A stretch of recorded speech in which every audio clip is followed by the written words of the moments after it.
I wonder if plumbers would go for this. So I was speaking to my mentor. We were talking about AI and how it's affecting the world of work. And we got onto the question of manual labour and specifically plumbers and the fact that plumbers very much work with their hands. And that's one of the reasons people go into it. However, to be a plumber, you still have to study. And many people will go into it because studying isn't their thing. It's not necessarily what they want to do. They don't want to sit with their nose inside of a book. So we were talking about whether or not something like photo reading could help plumbers, particularly those who want to go on to do bigger jobs, corporate work, great big development. Now, photo reading is where you learn to photo read at starting speeds of 25,000 words per minute, learning strategies to remember and recall what you've read with greater ease. Centers around this wonderful thing called the tangerine technique in step 1, and there are 5 steps.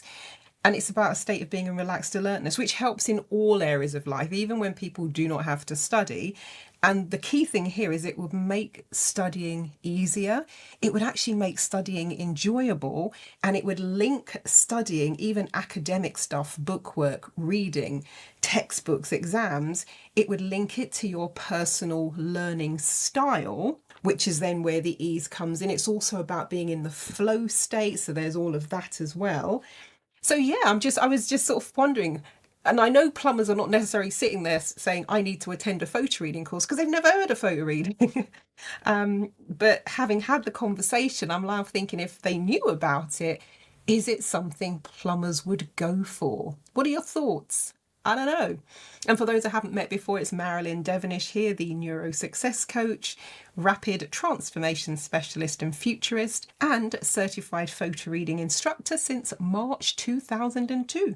And if you want to know more about photo reading, you can go to my main website, which is transformationstm.com/photo reading, and trance is TRANCE, as in hypnotic trance, F for Freddy, so FORMATIONS, TM as in trademark, so transformationstm.com/photo reading. Well, thank you for watching, thank you for listening, and let me know if you know a plumber. Please feel free to ask if accelerated learning to read at almost what we would almost call superhuman speed, because the average reading speed is about 426 words a minute versus 25,000 words per minute. Let me know. I'll also add my email in this video as well, marilyn@transformationstm.com. Catch you later. And PS, yes, if this could also apply to electricians, builders, bricklayers as well, anyone who has to study their craft.